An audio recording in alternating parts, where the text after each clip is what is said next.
શું તમે જાણો છો કે ફાઇનાન્શિયલ એસેટ્સમાં 2 લાખ કરોડ કરતાં વધુ રકમ અનક્લેમ પડી છે? અનક્લેમ ઇન્વેસ્ટમેન્ટ એટલે કેવું ઇન્વેસ્ટમેન્ટ? જે ઇન્વેસ્ટમેન્ટની મેચ્યોરિટી થઈ ગઈ છે છતાં પણ છેલ્લા 10 વર્ષથી એ ઇન્વેસ્ટમેન્ટ પાછું લેવા કોઈ ઇન્વેસ્ટર આવ્યા નથી. ન તો ઇન્વેસ્ટર આવ્યા છે, ન તો એમના કોઈ પરિવારના સભ્ય છે એ ઇન્વેસ્ટમેન્ટ પાછું લેવા આવ્યા છે. આ કઈ જગ્યાએ પડ્યા છે? તો લગભગ 84,000 કરોડ રૂપિયા છે એ શેર્સમાં પડ્યા છે. 5,700 કરોડ રૂપિયાનું ડિવિડન્ડ છે કે જે ઇન્વેસ્ટરોને મોકલવામાં આવ્યું હોય એ કાં તો રિટર્ન થયું છે અથવા તો ઇન્વેસ્ટરે જમા નથી કર્યું. 42,000 કરોડ કરતાં વધુ રકમ છે એ બેંક ડિપોઝિટમાં પડી છે અને 32,000 કરોડથી વધુ રકમ છે એ પીપીએફ ડિપોઝિટમાં પડી છે. 20,000 કરોડ રૂપિયાથી વધુ રકમ લાઈફ ઇન્સ્યોરન્સ કંપની પાસે પડી છે. આ બધી જ રકમ સતત વધી રહી છે. આ તો ખાલી ફાઇનાન્શિયલ એસેટ્સમાં રહેલી અનક્લેમ ઇન્વેસ્ટમેન્ટની વાત છે.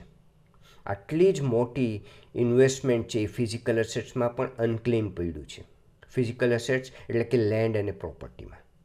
અને એ થવાનું કારણ શું છે? કે તમારા સંતાનો છે એ વધુ અભ્યાસ માટે વિદેશ જતા રહે છે અને તમે ઘણી બધી પ્રોપર્ટી લઈને રાખી છે, એના વિશે તમારા સંતાનોને કંઈ ખબર જ નથી. એનું કારણ એ છે કે આપણે ઘણી બધી પ્રોપર્ટીઓ લઈએ છીએ અને એના ડોક્યુમેન્ટ્સને એ બધું આપણી પાસે હોય છે, પણ આપણા સંતાનો જ્યારે વિદેશ અભ્યાસ માટે જાય છે અને ત્યાં જ સેટલ થઈ જાય છે, એને અહીં આવવામાં રસ જ નથી હોતો, ત્યારે આપણી પ્રોપર્ટી વિશેની એને કોઈ જાણકારી જ નથી હોતી. અને જો આપણને કંઈ થઈ જાય તો આપણી પ્રોપર્ટી છે એ આપણા પરિવાર એના વિશે બિલકુલ અજાણ હોવાથી એ ન તો વેચી શકે છે, ન તો એનો ફાયદો ઉઠાવી શકે છે. આ રકમ જે અનક્લેમ છે, ફાઇનાન્શિયલ એસેટ્સમાં રહેલી 2 લાખ કરોડની રકમ અથવા તો પ્રોપર્ટીમાં રહેલી જેનો કોઈ અંદાજ નથી, એ અનક્લેમ રકમ શક્ય છે કે એમાંના કોઈક ઇન્વેસ્ટમેન્ટ એવું પણ હોય જે તમારા ફાધર અથવા ગ્રાન્ડફાધરે કરેલું હોય અને જેની તમને જ માહિતી ન હોય. આ વિડીયો તમે ખાસ એટલા માટે જુઓ કે તમારું ઇન્વેસ્ટમેન્ટ એવી રીતે ગોઠવો કે એ ભવિષ્યમાં અનક્લેમ ઇન્વેસ્ટમેન્ટ ન થઈ જાય. તમારા પરિવાર સુધી તમારી કમાયેલી મૂડી ન પહોંચે એ સૌથી દુઃખદ ઘટના છે. તો એ માટે શું કરવું? અનક્લેમ ઇન્વેસ્ટમેન્ટ થવાના 2 કારણો છે. એક તો એઝ એ ઇન્વેસ્ટર આપણે ખૂબ જ અનઓર્ગેનાઇઝ છીએ. આપણી ઇન્વેસ્ટમેન્ટ પેટર્ન જો સમજવાની કોશિશ કરીએ તો એ કેવી છે? કોઈ એજન્ટ આવ્યો, એને કીધું કે આ ઇન્સ્યોરન્સની પોલિસી બહુ સરસ છે, તો આપણે એ પોલિસી લઈ લીધી.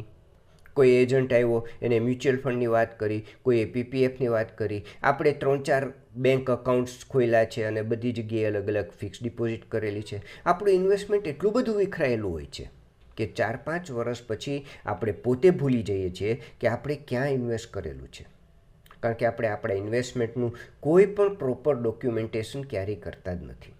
જો 5 વર્ષ પછી આપણે જ આપણું ઇન્વેસ્ટમેન્ટ ભૂલી જઈએ તો આપણા પરિવાર સુધી પહોંચવાની તો શક્યતા જ નહીં રહે. કોઈ વાર સંબંધમાં આપણે કોઈ પોલિસી લઈ લીધી, કોઈ વાર કોઈ ફ્રેન્ડને મદદ કરવા કોઈ ઇન્વેસ્ટમેન્ટ કરી નાખ્યું, કોઈએ બિટકોઇનમાં બહુ સારું કીધું તો ત્યાં કરી નાખ્યું.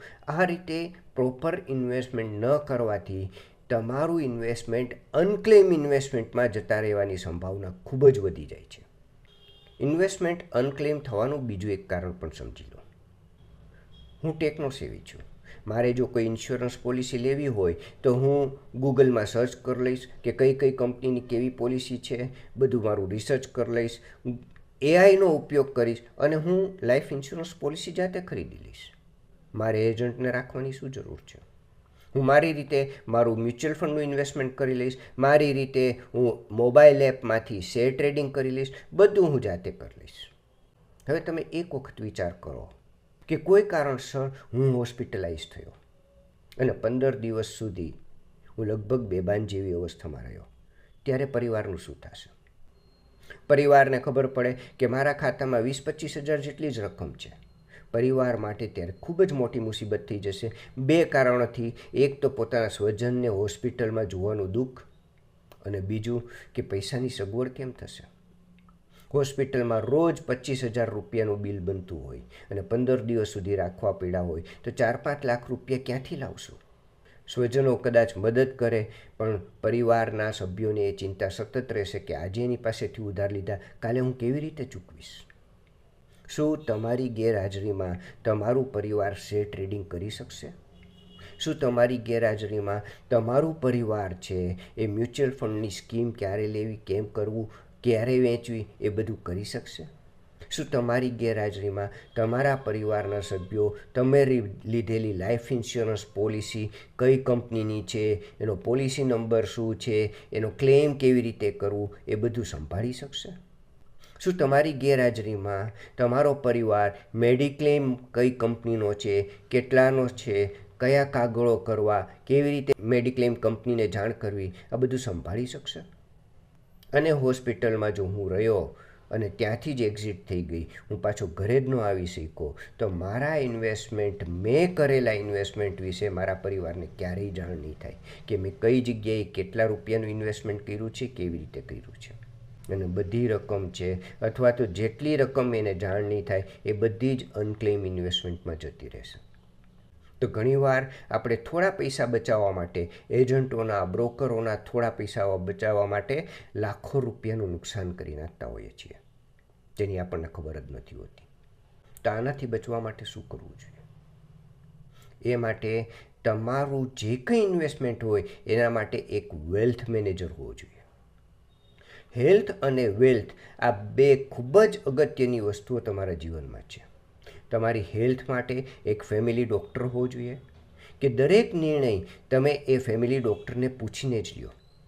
તમારે ઓપરેશન કરાવવું છે, તમારે રિપોર્ટ કરાવવા છે, એ દરેક બાબત તમારા ફેમિલી ડૉક્ટર માટે હંમેશા એની સાથે કન્સલ્ટ કરો. અને એક એવો વિશ્વાસુ તમારો ફેમિલી ડૉક્ટર હોવો જ જોઈએ અને એની જાણ તમારા આખા પરિવારને હોવી જોઈએ. એ ફેમિલી ડૉક્ટર આગળ તમારી તાસીર હશે, તમારી હિસ્ટ્રી હશે, એ બધું જ જાણતા હશે કે તમને કયા પ્રોબ્લેમ થયા છે, તમને કઈ દવાની એલર્જી છે, કારણ કે એ વર્ષોથી તમારો એક જ ફેમિલી ડૉક્ટર હશે. તમને કંઈ થાય તો તમારો પરિવાર દોડીને ફેમિલી ડૉક્ટર સુધી પહોંચી શકશે અને જાણ કરી શકશે અને મદદ માગી શકશે. તો એક એવો ફેમિલી ડૉક્ટર હેલ્થ માટે હોવો જોઈએ કે જેની જાણ પૂરા પરિવારને હોય અને તમારા દરેક હેલ્થને લગતા ડિસિઝન છે એની સાથે ચર્ચા કરીને તમે લેતા હો. એવો જ એક વેલ્થ મેનેજર હોવો જોઈએ જે તમારા બધા જ ઇન્વેસ્ટમેન્ટ છે એ તમે વેલ્થ મેનેજરને પૂછીને કરો, એની પાસે બધી હિસ્ટ્રી હોય, એની સાથે ચર્ચા કરો.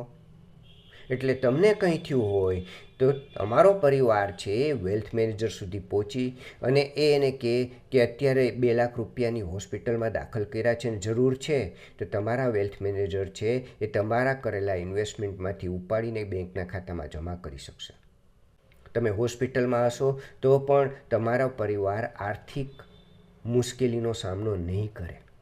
અને જો તમારો વેલ્થ મેનેજર હશે, તમે હોસ્પિટલમાંથી પાછા જ ન ફર્યા, તો તમારા પરિવારને સારું આયોજન તમારો વેલ્થ મેનેજર કરી આપશે. ભવિષ્યમાં પણ એને કોઈ આર્થિક મુશ્કેલી ન પડે એનું આયોજન પણ એ કરી આપશે અને તમારી કમાયેલી બધી જ મૂડી તમારા પરિવાર સુધી પહોંચવાનું કામ એ કરશે. તમારા કોઈ પણ ઇન્વેસ્ટમેન્ટ અનક્લેમ ઇન્વેસ્ટમેન્ટ નહીં થાય. એને તમારા દરેક ઇન્વેસ્ટમેન્ટની હિસ્ટ્રી, દરેક ઇન્વેસ્ટમેન્ટની વિગતો બધી જ એની જાણકારી એની પાસે હશે. 5 જગ્યાએ ઇન્સ્યોરન્સ લીધા, 5 જગ્યાએ મ્યુચ્યુઅલ ફંડનું ઇન્વેસ્ટમેન્ટ કર્યું, 5 જગ્યાએ બેંકના ખાતા ખોલ્યા અને 5 જગ્યાએ FD કરી. આનાથી તમારી અને તમારી પરિવારની મુશ્કેલીઓ ખૂબ જ વધી જશે. એક જ વેલ્થ મેનેજર પાસે બધી જ વિગતો અને બધું જ ઇન્વેસ્ટમેન્ટ હશે તે સહેલાઈથી મેનેજ પણ કરી શકાશે અને તમારી કોઈ પણ ઇન્વેસ્ટમેન્ટ પરસેવાની મૂડી અનક્લેમ નહીં થાય અને તમારી ગેરહાજરીમાં તમારી પરિવાર સુધી તમારું બધું જ ઇન્વેસ્ટમેન્ટ છે સહેલાઈથી પહોંચી જશે. એ માટે તમારે એવા વેલ્થ મેનેજરની જરૂર છે કે જેની ઉપર તમે વિશ્વાસ કરી શકો, જેની પોતાની એક ઓફિસ હોય, જેનું પોતાનું રિસર્ચ ઘણું સારું હોય. એવા એક વેલ્થ મેનેજરને હંમેશા માટે એક ફેમિલી ડૉક્ટર હોય એમ એક ફેમિલી વેલ્થ મેનેજર હોવો ખૂબ જ જરૂરી છે. એ વ્યવસ્થા રાખો. બીજું એક કારણ છે કે અત્યારે એટલી બધી ફાઇનાન્શિયલ પ્રોડક્ટ્સ બને છે અને કેલ્ક્યુલેશનના એટલી બધી અલગ અલગ રીતે બતાવે છે કે તમે સમજી જ નહીં શકો કે કયું ઇન્વેસ્ટમેન્ટ સારું છે. તમને લાગતું હોય કે ઇન્વેસ્ટમેન્ટમાં રિટર્ન મળે એ બતાવે એ બહુ સરળ છે કે કયું ઇન્વેસ્ટમેન્ટ સારું છે ને કયું ખરાબ છે, પણ હકીકતમાં એવું નથી. તમને એક એક્ઝામ્પલ આપું કે તમને બે ઇન્વેસ્ટમેન્ટની જાહેરાત બતાવવામાં આવે. એક ઇન્વેસ્ટમેન્ટમાં કહેવામાં આવે કે 1,00,000 રૂપિયા રોકો 12 વર્ષ માટે અને 12% ગેરેન્ટેડ રિટર્ન, અને બીજામાં ઇન્વેસ્ટમેન્ટમાં કહેવામાં આવે કે 12 વર્ષ માટે રોકો અને તમને 8% ગેરેન્ટેડ રિટર્ન. તો તમે કયું ઇન્વેસ્ટમેન્ટ પસંદ કરશો? સ્વાભાવિક છે તમે 12% વાળું જ પસંદ કરશો. પરંતુ તમે એ ન જાણ્યું કે 12% રિટર્ન છે એને સિમ્પલ ઇન્ટરેસ્ટ ઓફર કરી છે અને 8% રિટર્ન છે એને કમ્પાઉન્ડેડ ઇન્ટરેસ્ટ ઓફર કરી છે. અને એ બે વચ્ચેનો તફાવત તમને 12 વર્ષે ખબર પડે. 1,00,000 રૂપિયાનું તમે 12%ના સિમ્પલ ઇન્ટરેસ્ટ પ્રમાણે કર્યું હોય તો ઇન્ટરેસ્ટની ઇન્કમ છે 1,44,000 થાય. અને એ જ જો 8% કમ્પાઉન્ડિંગ એટલે દર વર્ષે વ્યાજનું વ્યાજ ઉમેરાય એવી રીતે તમે ઇન્વેસ્ટમેન્ટ કર્યું હોત તો 1,51,000 રૂપિયાનું વ્યાજ મળત. તો તમને જે સરળ અને સહેલું લાગે છે પણ તમને ખબર જ નથી કે એની અંદર કઈ પ્રકારની ગણતરીઓ કરવામાં આવે છે. એવું જ બીજું તમને એક એક્ઝામ્પલ આપું. જાન્યુઆરી 1, 2020ના તમે 1,00,000 રૂપિયાનું ઇન્વેસ્ટમેન્ટ મ્યુચ્યુઅલ ફંડની એક સ્કીમમાં કર્યું અને બીજી સ્કીમમાં એપ્રિલની 1 તારીખે 2020માં જ એક્ઝેક્ટલી 3 મહિના પછી 1,00,000 રૂપિયાનું ઇન્વેસ્ટમેન્ટ કર્યું અને 31મી ડિસેમ્બરે પહેલું જે ઇન્વેસ્ટમેન્ટ કર્યું હતું 1,00,000 રૂપિયાનું એ 1,28,000 થયા અને બીજું જે ઇન્વેસ્ટમેન્ટ કર્યું હતું એ 1,86,000 થયા. એટલે કે બીજું ઇન્વેસ્ટમેન્ટ તમે 3 મહિના મોડું કર્યું છતાં પણ 1,86,000 થયા. તો આ બેમાંથી કયું ઇન્વેસ્ટમેન્ટ સારું? તો તમે બહુ સહેલાઈથી જવાબ આપી શકશો કે બીજું ઇન્વેસ્ટમેન્ટ. તમારા ઇન્વેસ્ટમેન્ટમાં પણ તમને ઘણી વખત સવાલ થતા હશે કે આ સ્કીમમાં બહુ સારું રિટર્ન મળ્યું, આ સ્કીમમાં મને બહુ સારું રિટર્ન નથી મળ્યું, અથવા તો આ મ્યુચ્યુઅલ ફંડ ડિસ્ટ્રીબ્યુટર પાસે મેં ઇન્વેસ્ટ કર્યું તો મને બહુ સારું રિટર્ન મળ્યું, આ ડિસ્ટ્રીબ્યુટર પાસે મેં ઇન્વેસ્ટ કર્યું તો મને બહુ સારું રિટર્ન ન મળ્યું. તમને જાણીને આશ્ચર્ય થશે કે આ બંને ઇન્વેસ્ટમેન્ટ એક જ સ્કીમમાં કરેલું હતું. નિપ્પોનની સ્મોલ કેપ ફંડમાં અલગ અલગ તારીખે એક જ સ્કીમમાં કરેલું હતું. પરંતુ 1 એપ્રિલે માર્કેટ ઘણું તૂટી ગયું હતું, એને લીધે ત્યારે કરેલા ઇન્વેસ્ટમેન્ટમાં ખૂબ મોટું રિટર્ન બતાવે છે. તો અલગ અલગ સમયે પણ ઇન્વેસ્ટમેન્ટ કરવાથી તમારું રિટર્નમાં બહુ મોટો તફાવત આવી શકે છે. આવી બાબતો છે એ તમે જાતે જાણી નથી શકતા. એના માટે તમારો વેલ્થ મેનેજર છે એ તમને રિસર્ચ કરીને સમજાવશે. એનું પોતાનું એક રિસર્ચ હોય અને એના તમને અનુભવ અને એની એક્સપર્ટીઝનો ફાયદો મળે છે. તો સારું રિટર્ન મેળવવું હોય કે તમારું ઇન્વેસ્ટમેન્ટ છે એ તમારી ગેરહાજરીમાં તમારા પરિવાર સુધી પહોંચાડવું હોય, એ દરેક જરૂરિયાત માટે બહુ જ જરૂરી છે કે એક વેલ્થ મેનેજર હોવો જોઈએ જેની ઉપર તમે અને તમારું પરિવાર ભરોસો કરી શકે અને તમે અને તમારા પૂરા પરિવારને ખબર હોય કે આ આપણો વેલ્થ મેનેજર છે, આપણા પરિવારનું બધું જ ઇન્વેસ્ટમેન્ટ છે એનું ડિસિઝન આમને ખબર હોય છે, બધા જ ઇન્વેસ્ટમેન્ટ ક્યાં કેવી રીતે પડ્યા છે એની માહિતી એમની પાસે છે. એવા એક ફેમિલી વેલ્થ મેનેજરની પણ તમારે જરૂર છે, એક ફેમિલી હેલ્થ મેનેજરની જેમ જ.